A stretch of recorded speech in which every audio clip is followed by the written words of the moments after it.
Tā, tauta Latvijā. Nu, skatieties, mums Latvijā ir Dana. Kā minimums Dana, draudze Golgāta, kas tas ir Liepāja, Ventspils, no kurienes viņa no Liepājas, ja? Kas mums vēl ir visāda šitās sievietes ar īsajiem matiem? Nu, rekuitā Krievijā tā Oļga Goļikova, ja? Oļga Goļikova Krievijā. Un ir mans tas, tāds arī Krievijā blogeris, tas Aleksejs Aleksejevs, ja, ar ko man tur arī bija kašķis pirms gada.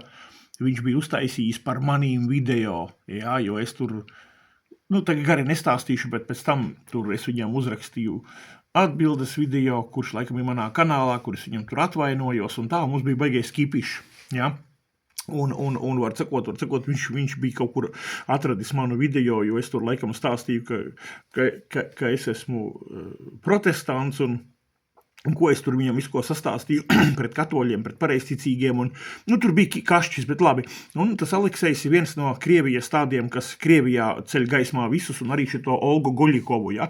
Paklausieties tagad lūdzu visi, un šeit ielieciet iekšā jebkuru Latvijas sievieti, mācītāju, un it īpaši ar īsiem matiem. Un paklausieties, ko Aleksejs pasaka. Un te ielieciet iekšā viņas vietā jebkuru, bet pirmā man prātā nāk tā Dana, kas ir nokrāsojusi matus, īsi mati kā Džekam, izskatās kā Džeks, un jā, tā kā skatieties, klausaties.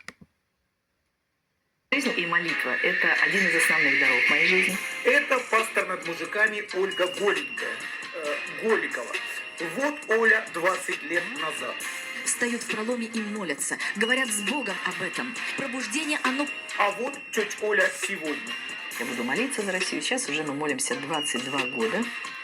Тетя Оля молится более 20 лет. Спасибо тебе, Отец! Даже если клюют голову, во имя Иисуса Христа, вы, вороны, все упадете!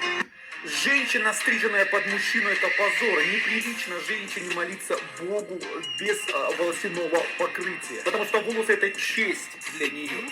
Позорная женщина, тетя Оля, молясь Богу, постыжает свою голову.